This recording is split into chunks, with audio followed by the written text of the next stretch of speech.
বন্ধু বান্ধৱীসকল এয়া চাওকচোন আজি আমি কি খানা বনাইছোঁ।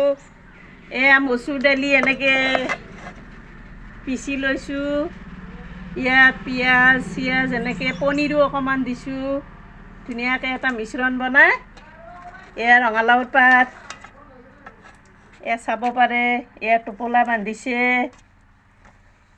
বান্ধিছে, আজি আমি এইখনৰ এখন চব্জি খাম। কেনেকৈ খাম আপোনালোকক দেখাই আছোঁ ৰ'ব। এইটো কি বুলি কয়? এই বায়ে বান্ধিছে।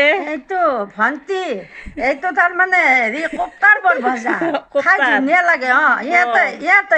ইয়াতে তাৰমানে বিলাহী আছে, বিলাহী তাৰ পৰা দাইল আছে, চাউল আছে, তাৰ পৰা আৰু পনী আছে, তাৰ পৰা নিমখ আৰু মচুৰ দালি এইবিলাক চবখিনি আছে। বটি লৈছোঁ, মিশ্ৰণ এটা বনাই লৈছে। লৈ পেলাই তেনেকুৱা কৰিছোঁ, কিন্তু জ্বলা বতাৰটো ক'লা হেন হৈছে। জ্বলা বতাৰ তেনেকৈ খায়। ঠিকে আছে দিয়ক, আমিও খাওঁ, আপোনালোককো দেখুৱাওঁ। ভণ্টি ধুনীয়াকৈ খাব দেই।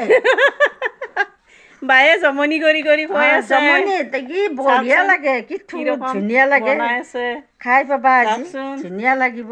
কেনেকৈ বনাওঁ আমি দেখাই আছোঁ ৰ'ব। আৰু চাই খালে ভাল লাগে নে? চায়ে ভাল লাগে খাই।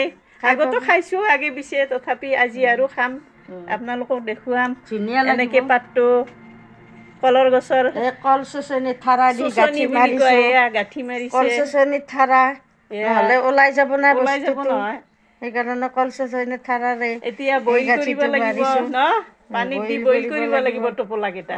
তাৰ পৰা আমি কি কৰি আছোঁ চাওকচোন।